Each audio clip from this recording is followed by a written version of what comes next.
Hello dear students, आज आपण तुमच्या 14th चॅप्टरचा ज्याचं नाव आहे सबस्टन्सेस इन कॉमन यूज तर त्याचा एक्सरसाइज पाहणार आहोत. तर चला आपल्या आजच्या या एक्सरसाइजला सुरुवात करूया. सुरुवातीला बघा, question number first, fill in the blanks म्हणजेच रिकाम्या जागा भरा. त्यामध्ये पहिला प्रश्न पहिलं statement A, the number of molecules of water of crystallisation in washing soda is dash dash. किती असतात? That is 10. त्यानंतर second, the chemical name of baking soda it's sodium bicarbonate.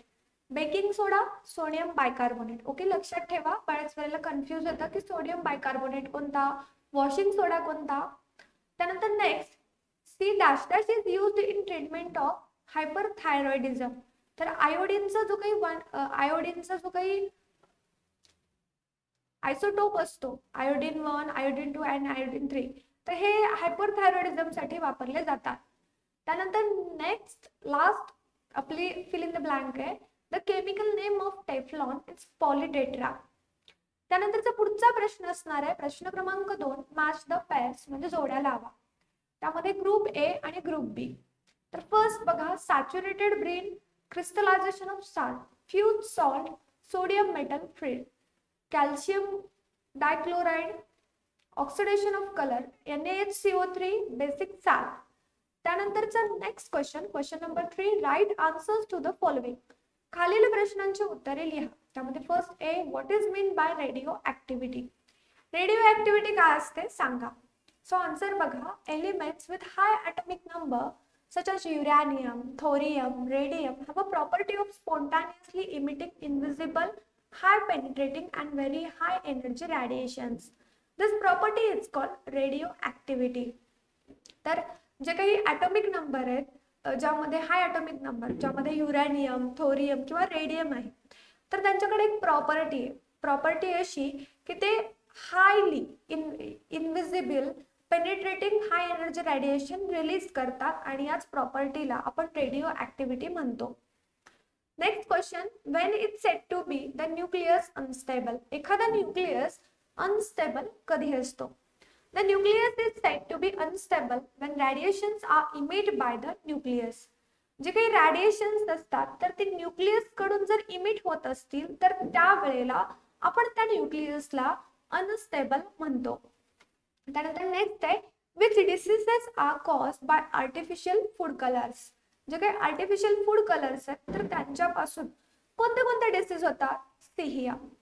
Consumption of food with artificial colors can result in the development of the disease like ADHD, means attention deficient hypercreativity disorder, which can affect children. तर हा जो काही ADHD नावाचा आजार आहे म्हणजे attention deficient hyper creativity disorder, त्या पर्सनला होतो किंवा त्या चिल्ड्रनला होतो आणि त्यामुळे जास्तीत जास्त प्रमाणामध्ये आर्टिफिशियल फूड कलर्स असणारे जे काही अन्न आहे ते आपण टाळायला हवं. त्यानंतर बघा, where in the industrial field is radioactivity used. Industrial field मध्ये रेडिओ ऍक्टिव्हिटी कुठे वापरली जाते? Radioactivity has various industrial applications. Radioactivity मध्ये वेगवेगळे इंडस्ट्रियल ऍप्लिकेशन्स आहेत. It is used as a fuel in nuclear reactor to generate power. तर त्यामध्ये बघा, जे काही न्यूक्लिअर रिॲक्टर आहेत तर त्याच्यामध्ये ॲज अ फ्यूल म्हणून वापरलं जातं रेडिओ ऍक्टिव्हिटीला. Secondly, it is used in controlling the thickness of paper, plastic and metal sheets during their manufacturing. Radio activity ही पेपरची थिकनेस ठरवण्यासाठी, प्लास्टिक आणि मेटलचे शीट्स बनवण्यासाठी, ते मॅन्युफॅक्चर करण्यासाठी सुद्धा वापरले जातं. Next use, it is used in manufacture of luminescent paints and objects which show radioluminescence. For example, substances such as radium, promethium, etc. are used to make objects which glow in the dark like hands of clock. Similarly, krypton 85 is used in high intensity discharge lamps. Radioactive substances are used in ceramics, utensils, plates, etc. to obtain luminous colors. त्यानंतरचा next आहे, write down properties of Teflon. टेफ्लॉनचे जे काही properties आहेत ते आपल्याला या ठिकाणी मांडायचे आहेत. First property of Teflon, Teflon is not influenced bye atmosphere and chemical substances. ऍटमॉस्फिअरचा आणि केमिकल सबस्टन्सेसचा कसलाही परिणाम या टेफ्लॉन वरती होत नाही. Secondly, Teflon coated articles are water and oil repellent. तर जे काही टेफ्लॉन कोटेड आर्टिकल्स आहेत, वस्तू आहेत, तर ते वॉटर आणि ऑइल रिपेलंट असतात. नेक्स्ट बघा, Teflon is resistance to high temperature as it melting point is 327 degree centigrade. Teflon हा हाय टेम्परेचरला मेल्ट होतो, त्याचं टेम्परेचर आहे 327 degree centigrade. Teflon coated articles are easy to clean. जे काही टेफ्लॉन कोटेड आर्टिकल्स आहेत ते स्वच्छ करण्यासाठी सोपे असतात. त्यानंतर next question, what type of colours will you use to celebrate eco friendly Rangpanchami and why. तर इको फ्रेंडली पर्यावरणपूरक रंगपंचमी साजरी करण्यासाठी तुम्ही कशा प्रकारचे रंग वापरता आणि का वापरता. तर याचं उत्तर बघा, to celebrate environment friendly Rangpanchami natural colours made from plants can be use. जे काही एन्व्हायरमेंट फ्रेंडली रंगपंचमी आहे ती खेळण्यासाठी आपण प्लांट्स पासून बनलेले जे काही वेगवेगळे रंग आहेत ते वापरू. Colours of Rangpanchami can be sourced from beetroot, flowers of flame of forest, spinach, गुलमोहर एक्सेट्रा. तर रंगपंचमीचे कलर आपण बीटरूट असेल, फ्लेम ऑफ फॉरेस्ट जे काही त्याला आपण त्याचं नाव एक्झॅक्ट जे काही नेम आहे ते मला आता लक्षात येत नाहीये. तर फ्लेम ऑफ फॉरेस्ट आहे, स्पिनॅच पालक आहे, गुलमोहर आहे, तर त्यापासून आपण मिळवतो. By the use of these natural colors, we can avoid harmful diseases like blindness, skin disease, asthma. त्यानंतरचा next question, why has the use of methods like Teflon coating become more common? आजकाल टेफ्लॉनची coating करणं more common झालंय, तर त्यामागचं नेमकं कारण काय. Firstly, Teflon is not influenced by the atmosphere and chemical substances. Teflon वरती ॲटमॉस्फिअरचा आणि केमिकल सबस्टन्सेसचा काहीही परिणाम होत नाही. Secondly, Teflon coated articles are water and oil repellent and also resistant to temperatures. जे काही टेफ्लॉन कोटेड आर्टिकल्स आहेत तर ते वॉटर आणि ऑइल रिपेलंट आहेत. Are easy to clean, hence use of methods like Teflon coating become more common. आणि म्हणूनच Teflon coating असलेले जे काही सबस्टन्सेस आहेत ते वापरणं आजकाल मोर कॉमन झालेलं आहे. या ठिकाणी आपला जो काही तिसरा प्रश्न होता तो संपतो. आपण आता फोर्थ क्वेश्चन कडे वळूया. फोर्थ क्वेश्चन आहे, गिव्ह सायंटिफिक एक्सप्लेनेशन्स. म्हणजे शास्त्रीय कारण द्या आणि त्याचबरोबर ते स्पष्ट सुद्धा करा. यामध्ये बघा, यामध्ये first, bleaching powder has the odour of chlorine. Bleaching पावडरला आपल्याला क्लोरीनचा वास येतो. तर बघा, chlorine is the main constituent of bleaching powder. Bleaching पावडरचा मेन घटक, मुख्य घटक म्हणून क्लोरीन कडे बघितलं जातं. Bleaching powder undergoes slow decomposition due to the carbon dioxide in air and thus chlorine gas is released. जो काही ब्लिचिंग पावडर आहे तर तो स्लो डिकम्पोजिशन होतं त्याचं आणि त्यामुळेच क्लोरीन गॅस त्यामध्ये रिलीज होतो. म्हणूनच ब्लिचिंग पावडरला आपल्याला क्लोरीनचा वास येतो. त्यानंतर secondly, the hard water of a well becomes soft on adding washing soda to it. जे काही विहिरीतलं पाणी असतं तर त्या विहिरीतल्या पाण्यामध्ये जर आपण वॉशिंग सोडा ऍड केला तर तो सॉफ्ट वॉटर बनतं. तर असं का होतं, त्यामागचं रिझन बघा. The hardness of well water is due to the presence of chlorides and sulphates of calcium and magnesium in it. तर एखादं पाणी हार्ड असतं कारण त्याच्यामध्ये क्लोराइड आणि सल्फेट्स ऑफ कॅल्शियम आणि मॅग्नेशियम असतात. मग to soften such water washing soda is added to it. आणि असं पाणी सॉफ्ट करण्यासाठी आपण त्यामध्ये वॉशिंग सोडा ऍड करतो. The reaction with washing soda results in the formation of insoluble carbonate salts of magnesium and calcium. तर या reaction मध्ये जे काही वॉशिंग सोडा आहे तर त्याचाच परिणाम म्हणून जे काही फॉर्मेशन होतं इनसॉल्युबल कार्बोनेट साल्ट्सचं आणि मॅग्नेशियम आणि कॅल्शियमचं तर ते होतं. तर रिॲक्शन बघा, magnesium dichloride Na2CO3 gives magnesium MgCO3 plus 2 NaCl salt, आपला कॉमन रेग्युलरचा साल्ट. ओके, त्यानंतरचा नेक्स्ट क्वेश्चन आहे, soaps form a precipitate in hard water. Hard water मध्ये साबण खूप जास्त प्रिसिपिटेट होतो. त्यामागचं कारण बघा. When soap is added to hard water, the displacement of sodium takes place and calcium, magnesium salt of fatty acids are formed. Since these salts are insoluble in water, they form a precipitate. Therefore, soap forms a precipitate in hard water and does not foam. जर आपण साबणामध्ये hard water add केला तर sodium त्याच्यामध्ये असणारं जे काही sodium आहे आणि त्याची जागा कॅल्शियम घेतो आणि मॅग्नेशियम साल्ट फॅटी ऍसिडचे मॅग्नेशियम साल्ट त्या ठिकाणी तयार होतात आणि म्हणूनच हार्ड वॉटर मध्ये प्रेसिपिटेशन फॉर्म होत नाही. Next question, the particles of powder are given an electric charge while spraying them to form powder coating. एखाद्या गोष्टीला आपल्याला पावडर कोटिंग करायचंय आणि त्यासाठी आपण त्याला इलेक्ट्रिक चार्ज देतोय. तर असं का होतं? The method of applying a layer harder than paint on the surface of an iron object to prevent rusting is called powder coating. तर लोखंडाला गंजापासून वाचवण्यासाठी आपण त्याच्यावरती एक प्रोसेस करतो, त्याला आपण पावडर कोटिंग म्हणतो. In this method, a polymer resin, a pigment, and some other ingredients are mixed, cooled, and ground into a homogeneous powder. This powder is sprayed on the polished metal surface by electrostatic spread deposition. Now the particles are given an electrostatic charge due to which a uniform layer of powder sticks to the metal surface. Then the object is heated in the oven along with the coating. A chemical reaction takes place in the layer, resulting in the formation of long cross-linked polymeric chain. The powder coating is highly durable, hard and attractive.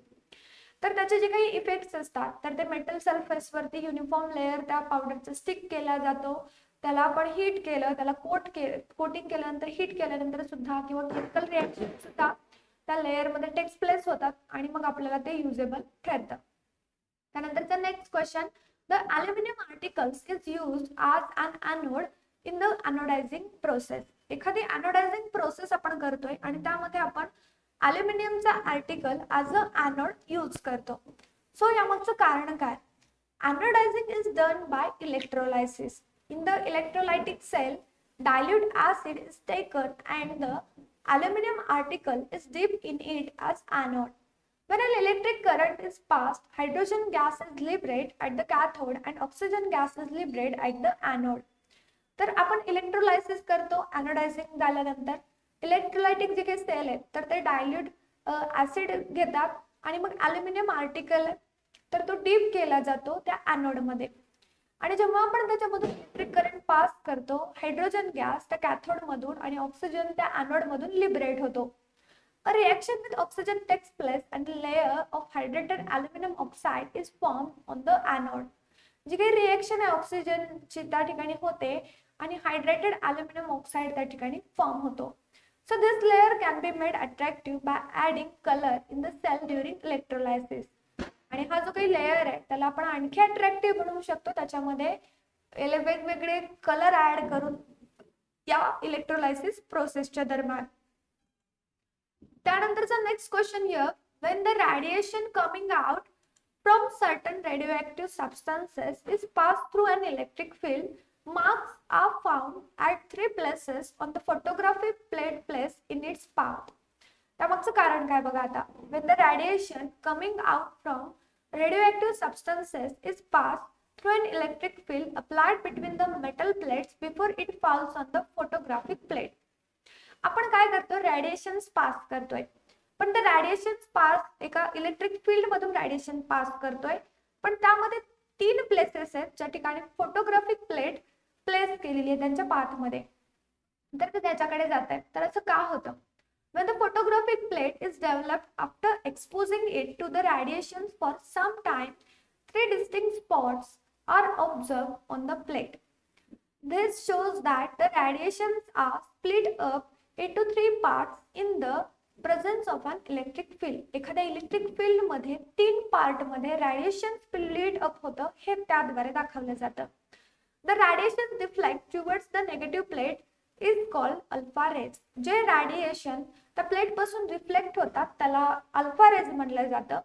The radiation deflect towards positive plate is called beta rays. जे radiation deflect होतात positive प्लेटकडे, त्याला आपण beta rays म्हणतो. And the radiation which does not deflect by the electric field it's called gamma rays. असे radiation ज्यावरती electric फील्डचा कसलाही आणि काहीही परिणाम होत नाही त्याला आपण गॅमा रेज म्हणतो. त्यानंतरचा next question, a certain type of ceramic tiles are fixed on the outer layer of the space shuttle. जे काही स्पेस शटल असतात तर त्याच्या आउटर लेयरला सिरामिक टाइल्स फिक्स केल्या जातात. असं का? त्यामध्ये बघा, a certain type of ceramic tiles are fixed on the outer layer of a space shuttle. They are made from alumina, zirconia, silica and few oxides. Like these tiles require a temperature of 1600 degrees centigrade to 1800 degrees centigrade and an oxygen-free atmosphere for firing. These tiles are heat resistant, water resistant, and are electrical insulators. These tiles are light and are also used as superconductors.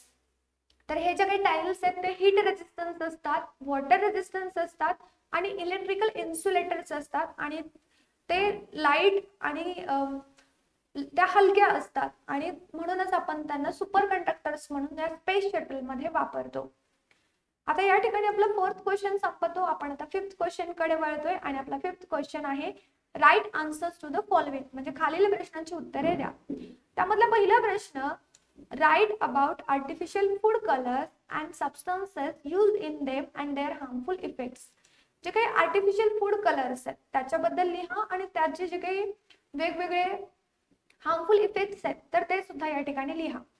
Artificial food colours use for, artificial food colours कुठे वापरले जातात बघा. Red colour ponceau 4R, chromozine and erythrosine. For yellow colour tetrazine and sunset yellow FCF. For blue colour indigo carmine and brilliant blue FCF. For green color fast green FCF. excessive consumption of these colors. आता त्याचे harmful effects बघा. त्यांचे harmful effects असे आहेत की excessive consumption of these colors can be detrimental to health. These artificial food colors cause diseases like ADHD in small children, allergies, disorders of the nervous system आणि cancer. असे बरेचसे आजार त्या ठिकाणी जास्त प्रमाणामध्ये आर्टिफिशियल कलरचं कंझम्पशन केल्यामुळे होतात. त्यानंतरचा नेक्स्ट क्वेश्चन आहे, what is mean by water crystallization. Give examples of salt with water of crystallization and their uses. So answer बघा, थोडेसे मोठे मोठे आन्सर्स आहेत but you have to remember it. खूप महत्वाचे आणि ते जे काही आन्सर्स आहेत ते अगदी शॉर्ट मध्ये मोजके पॉइंट्स देण्याचा प्रयत्न या ठिकाणी केलेला आहे. Water crystallization is a fixed number of water molecules present in the crystal structure. Substances in our daily use which contain salt with water of crystallization. First, alum means potash alum. यामध्ये बघा alumचे uses. Alum and burnt alum is used in medicine. Medicine मध्ये वापरला जातो. In the paper industry, alum is used to give shine to the paper. पेपरला shine देण्यासाठी alum वापरला जातो. Alum is used to stop bleeding from wound. ज्या काही जखमा आहेत तर त्याच्यापासून रक्तस्राव होत असेल तर त्या जखमा रक्तस्राव थांबवण्यासाठी सुद्धा alumचा वापर करतात. Alum is used in the process of purification of water. वॉटरचं प्युरिफिकेशन करण्यासाठी सुद्धा alumचा वापर केला जातो. त्यानंतर सेकंड आहे बोरॅक्स. आता बोरॅक्सचे युजेस काय, see here. First use, borax is used in the cosmetic industry to make lotions, lotions, shampoos and cold creams. बोरॅक्सचा वापर कॉस्मेटिक इंडस्ट्रीमध्ये मोठ्या प्रमाणामध्ये केला जातो, त्यातल्या त्यात लोशन, शॅम्पू आणि कोल्ड क्रीम्स बनवण्यासाठी. It is use to remove the stain on clothes in a laundry. लॉन्ड्रीमध्ये जे काही कपड्यांवरचे डाग असतात ते रिमूव्ह करण्यासाठी वापरलं जातं. त्याचबरोबर लॅबोरेटरीमध्ये बोरॅक्स बीट टेस्ट केली जाते बेसिक एलिमेंटचाही कलर साल्ट डिटरमाइन करण्यासाठी. त्यानंतरचं नेक्स्ट आहे इप्सोम साल्ट, ज्याला मॅग्नेशियम सल्फेट मानलं जातं. आता या इप्सोम साल्टचे युजेस काय. Epsom salt is used in the manufacture of fertilizers and also to enhance the green colour of plants and vegetables. जो काही इप्सोम साल्ट आहे तर तो वेगवेगळ्या फर्टिलायझर्सला मॅन्युफॅक्चर करण्यासाठी वापरला जातो आणि त्याचबरोबर जे काही प्लांट्सचे ग्रीन कलर आहेत, व्हेजिटेबल्सचे ग्रीन कलर आहेत ते एनहान्स करण्यासाठी, ते इन्क्रीज करण्यासाठी सुद्धा वापरलं जातं. It is used in the manufacture of purgative medicines. It is used as body scrub म्हणून सुद्धा या इप्सोम सॉल्टचा वापर होतो. It is added in the bath water, means salt bath, to relieve muscle pain. त्यानंतर सेकंड आहे barium. Fourth is barium chloride, BaCl2 2H2O. आता याचे uses काय बघा. First, it is used in the purification of brine solution, saturated sodium chloride solution. Secondly, it is used in the waste water management, जे काही waste water management आहे तर त्यामध्ये सुद्धा याचा वापर केला जातो. It is used in the paper industry and also used in the dye industry, ceramics, oil purification and pesticides. तर त्याचा वापर पेपर इंडस्ट्रीमध्ये, डाय इंडस्ट्रीमध्ये, सिरॅमिक्समध्ये, ऑइल प्युरिफिकेशन आणि पेस्टिसाइडसाठी सुद्धा वापरला जातो. त्यानंतर नेक्स्ट आहे सोडियम सल्फेट. सोडियम सल्फेटचे युजेस बघा. It is used in the preparation of detergents, जे काही डिटर्जंट्स असतात म्हणजे वॉशिंग सोडा, तर त्यांचे प्रिपरेशन मध्ये हे सोडियम सल्फेट वापरलं जातं. त्यानंतर it is used to make paper pulp in paper industry and also used in the dye industry. जे काही पेपर पल्प असतात पेपर बनवण्यासाठी त्यामध्ये वापरलं जातं. माइल्ड पर्जेटिव्ह म्हणून वापरलं जातं. त्यानंतरचं ब्ल्यू विट्रॉल कुठे वापरलं जातं. So blue vitriol is used in the blood test to diagnose anaemia. Anaemia नावाचा जो काही आजार आहे तो डिटेक्ट करण्यासाठी जी काही टेस्ट केली जाते तर त्या ब्लड टेस्टमध्ये या ब्ल्यू विट्रॉलचा वापर होतो. त्यानंतर blue vitriol and slaked lime is used in the Bordeaux mixture which is used as fungicide on fruits. फ्रूट्सवर बुरशी लागू नये यासाठी एक मिक्सचर वापरलं जातं. त्यामध्ये सुद्धा हा ब्ल्यू विट्रॉल वापरला जातो. त्यानंतरचा next question C, write briefly about the 3 methods of electrolysis of sodium chloride. Sodium क्लोराइडच्या ज्या काही इलेक्ट्रोलायसिसच्या 3 मेथड्स आहेत त्या आपल्याला या ठिकाणी लिहायच्या आहेत. First method, when an electric current is passed through very dilute solution of sodium chloride, dissolve 2 gram salt in 500 ml pure water. It is electrolyzed and hydrogen gas is liberated at the cathode and oxygen gas is liberated at the anode. तर sodium क्लोराइडची जी काही इलेक्ट्रोलायसिसची method आहे ती आपण थोडक्यात सांगतोय, लक्ष द्या. When an electric current is passed through a saturated solution of sodium chloride, it is electrolyzed and hydrogen gas is liberated at the cathode and chlorine gas is liberated at the anode. Lastly, when fused sodium chloride salt is electrolyzed, chlorine gas is liberated at the anode and liquid sodium is deposited at the cathode. या ठिकाणी आपला 5th question सुद्धा संपतो. आपण आता 6th question कडे वळूया. 6th question आहे राईट द युजेस. आपल्याला या ठिकाणी युजेस लिहायचे आहेत. एनोडायझिंगचे युजेस काय. Anodize the cooking utensils like griddles, cookers and pans are non-stick, scratch resistant and can be easily cleaned. Anodizing केलेले जे काही भांडे असतात तर ते खूप मोठ्या प्रमाणात वापरले जातात कारण ते स्वच्छ करण्यासाठी खूप चांगले असतात, म्हणजे सोपी असतात. Anodized utensils are heat resistant, non-poisonous, long lasting, non poisonous असतात, लॉंग लास्टिंग असतात आणि त्याच्यामध्ये आपण जे काही अन्न शिजवतो ते फास्टली कुक होतं. त्यानंतर नेक्स्ट आहे पावडर कोटिंग. आता या पावडर कोटिंगचं काय यूज बघा. जे काही डोमेस्टिक अप्लायन्सेस असतात, विंडोज असतात तर त्याला पावडर कोटिंग असते आणि ते लॉंग लास्टिंग असतात आणि दिसायला सुद्धा खूप छान असतात. They are used in drum, hardware, automobiles and cycle parts. तर ते ऑटोमोबाईल इंडस्ट्रीमध्ये, सायकल पार्ट्समध्ये सुद्धा वापरले जातात. त्यानंतर नेक्स्ट आहे रेडिओ ऍक्टिव्ह सबस्टन्सेस. आता रेडिओ ऍक्टिव्ह सबस्टन्सेस काय आहेत लक्षात घ्या. तर त्याच्याबद्दल आपण यापूर्वी सुद्धा पाहिलंय, but see here in detail we will see about radio active substances. It is used as a fuel in nuclear reactors to generate power. Power generate करण्यासाठी आपण न्यूक्लिअर रिएक्टर्स मध्ये ॲज अ फ्यूल हे radio active substances वापरतो. It is used in controlling the thickness of paper, plastic and metal sheets during their manufacturing. तर हे जे काही radio substances असतात पेपरची थिकनेस ठरवण्यासाठी, प्लास्टिक आणि मेटलचे शीट मॅन्युफॅक्चर करण्यासाठी सुद्धा वापरले जातात. It is used in the manufacturing of luminescent paints and objects which show radioluminescence. For example substances such as radium, Promethium, etc., are used to make objects which glow in the dark like hands of claw. Similarly, Krypton 85 is used as high intensity discharge lamps. जे काही हाय इंटेन्सिटीचे lamps असतात तर त्या हाय इंटेन्सिटीचे lamp सुद्धा बनवण्यासाठी या radio active सबस्टन्सेसचा वापर त्या ठिकाणी केला जातो. त्यानंतर बघा, radio substances are used in ceramics, utensils, plates etcetera to obtain luminous colour. एक छान प्रकारची चकाकी येण्यासाठी वेगवेगळ्या वस्तूंमध्ये सुद्धा हे रेडिओ सबस्टन्सेस वापरले जातात. In medical science it can be used for detection of cancer, treatment of hyperthyroidism आणि बोन कॅन्सर. तर कॅन्सर डिटेक्ट करण्यासाठी, हायपरथायरॉइडिझम आणि बोन कॅन्सरची ट्रीटमेंट करण्यासाठी सुद्धा हे रेडिओ सबस्टन्सेस वापरले जातात. त्यानंतर नेक्स्ट आहे, in agriculture field they are used in food preservation, prevention of sprouting in onions and potatoes etcetera. Agriculture फील्डमध्ये सुद्धा या रेडिओ सबस्टन्सेसचा वापर केला जातो. त्यामध्ये बघा, फूड प्रिझर्वेशन असेल, जे काही ऑनियन्स आणि पोटॅटोज आहेत तर त्याची स्प्राउटिंग कुठेतरी थांबावी यासाठी असेल तर ते वापरले जातात. त्यानंतर नेक्स्ट आहे सिरॅमिक. आता सिरॅमिक्स कुठे वापरले जातात? सिंह. जे काही पॉट्स असतात पॉटरकड बनवलेले, मँगलोर रूफिंग टाइल्स आहेत, construction bricks, pottery, terracotta articles, तर हे सिरॅमिक्स पासून बनवलेले असतात.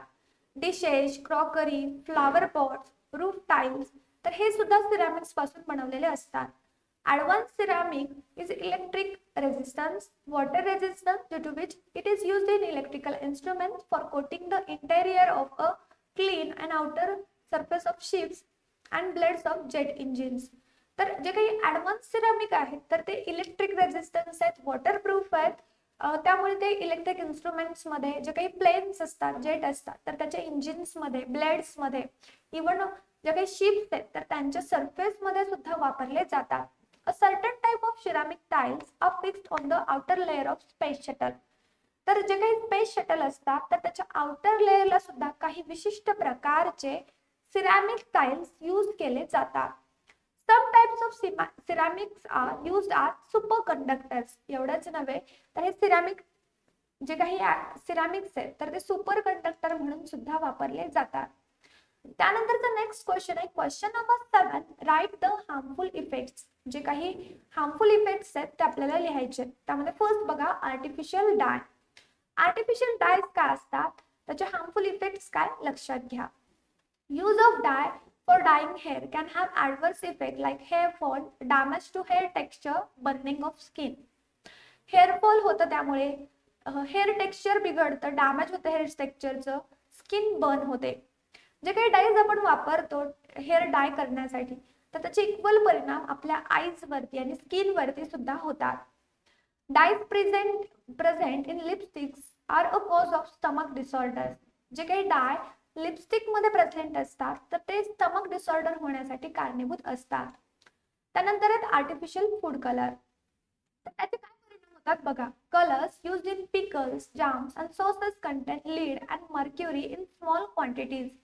जे काही कलर्स असतात जे की लोणचे, जाम आणि सॉस मध्ये आपण वापरतो त्याच्यामध्ये थोड्या प्रमाणामध्ये लीड आणि मर्क्युरी असतं.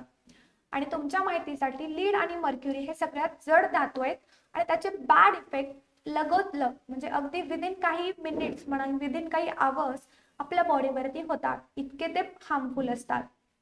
Regular consumption of these products can be dangerous to health.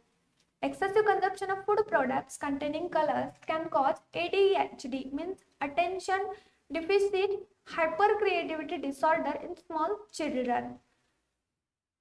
Tetras and Sunset Yellow, these artificial food colors used extensively. Excess consumption of these artificial food colors can be detrimental to health.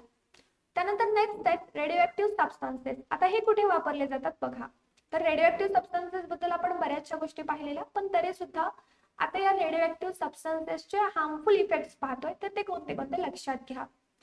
Radio radiations affect the central nervous system. जी काही आपली central nervous system आहे त्याच्यावरती directly परिणाम या radio रॅडिएशनचा होतो. Bombardment of radiation on DNA in the body causes hereditary defects. जे काही बंबार्डमेंट होतं रॅडिएशनचं DNA वरती त्यामुळे हेरिडिटरी डिफेक्ट्स होतात. म्हणजे जे काही आपल्यामध्ये डिसॅबिलिटीज असतील तर त्या नेक्स्ट जनरेशनमध्ये पास आउट केले जातात या रेडिएशन्समुळे.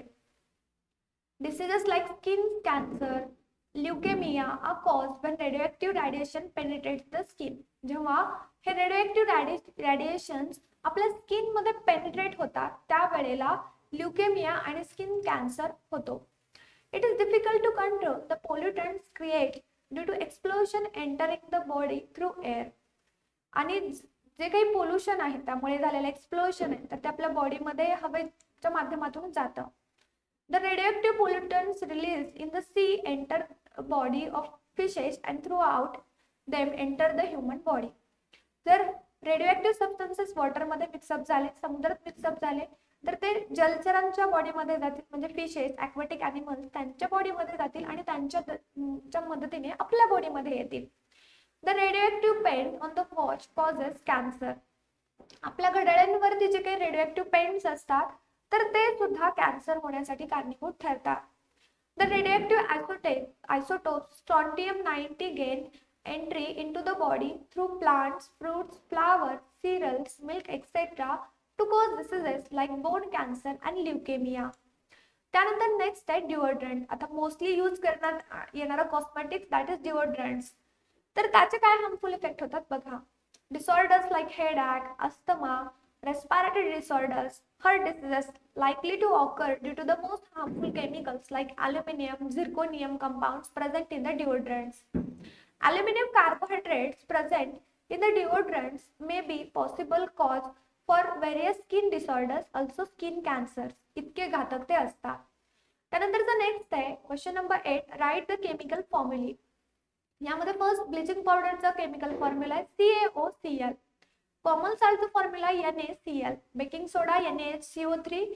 Washing soda Na2CO3.10H2O means 10 molecule of water. त्यानंतरचा next and last question from this exercise that is question number 9. Explain what you see in the following picture. आता या चित्रात तुम्हाला काय दिसतंय हे तुम्हाला एक्सप्लेन करायचं आहे. तर याचं उत्तर बघा. The picture shows the process of powder coating. या चित्रामध्ये पावडर कोटिंगची प्रक्रिया दर्शवण्यात आलेली आहे. A polymer resin, a pigment and some more ingredients are melted, mixed, cooled and ground into a uniform powder. यामध्ये बघा, this powder is sprayed on the polished metal surface by electrostatic spray deposition, a method in which the particles of powder are given an electric charge that makes a uniform coating on the substance. एखाद्या substance वरती powder coating करण्यासाठी जे काही ingredients आपण वापरतोय तर त्याला थोडंसं इलेक्ट्रिक चार्ज दिला जातो ज्यामुळे त्या मेटल वरती ते पॉलिश केलं जातं आणि त्याला युनिफॉर्म कोटिंग बसते त्या सबस्टन्सची. Once completely coated the object is then heated which results in the formation of long cross-linked polymeric chains. This coating is highly durable, hard and attractive. जी काही कोटिंग असते ती खूप जास्त काळ टिकणारी, खूप कठीण आणि खूप आकर्षक असते. It can be done on plastic and medium density fiber board as well. फक्त प्लास्टिक वरती किंवा मीडियम डेन्सिटी फायबर्स यांच्यावरती सुद्धा आपण ती बोर्ड करू शकतो. आणि अशा पद्धतीने आपला हा जो काही 14 चॅप्टरचा एक्सरसाइज होता तो संपतो. यामध्ये आपण बऱ्याचशा नवीन नवीन गोष्टी शिकलेल्या. आय होप तुम्हाला सर्व एक्सरसाइज समजला असावा. तरी सुद्धा काही अडचण असेल तर लगेच कमेंट करा किंवा आपला जो काही ऑफिशियल नंबर आहे त्यावरती तुम्ही मेसेजच्या स्वरूपात तुमचे डाउट्स विचारू शकता. जर तुम्ही आपल्या चॅनलवरती नवीन आहात तर लगेच आपल्या चॅनलला सबस्क्राईब करा, बाजूला असलेल्या बेल आयकॉनवरती क्लिक करा आणि त्या ठिकाणी ऑल करा, म्हणजे तुम्हाला व्हिडिओच्या संदर्भातल्या सर्व नोटिफिकेशन्स मिळतील. आपले लाईव्ह क्लासेस अटेंड करण्यासाठी आपला जो काही सेकंड चॅनल आहे ज्याचं नेम आहे गुरुवारी अकॅडमी लाईव्ह चॅनल, तर त्याला सुद्धा सबस्क्राईब करून ठेवा. फ्रेंड्स, आपले बरेचसे सोशल मीडिया अकाउंट्स आहेत आणि त्यांच्या लिंक्स तुम्हाला या व्हिडिओच्या डिस्क्रिप्शन बॉक्समध्ये मिळतील. त्याही ठिकाणी तुम्ही जॉईन होऊ शकता. तर विद्यार्थी मित्रांनो, अशाच पद्धतीने यापुढील किंवा यापूर्वीच्या चॅप्टर्सचे एक्सरसाइज पाहण्यासाठी, चॅप्टर्सचे व्हिडिओज पाहण्यासाठी तुम्हाला आपल्या चॅनलच्या प्लेलिस्ट मध्ये जावं लागेल. त्या ठिकाणी तुम्हाला 9th standard science and technology या फोल्डर मध्ये सर्व व्हिडिओज मिळतील. तर ते पहा, त्यांचा व्यवस्थित पद्धतीने अभ्यास करा. लवकरच भेटू आपण पुढच्या व्हिडिओ मध्ये नवीन सेशन मध्ये. तोपर्यंत bye bye guys, take care.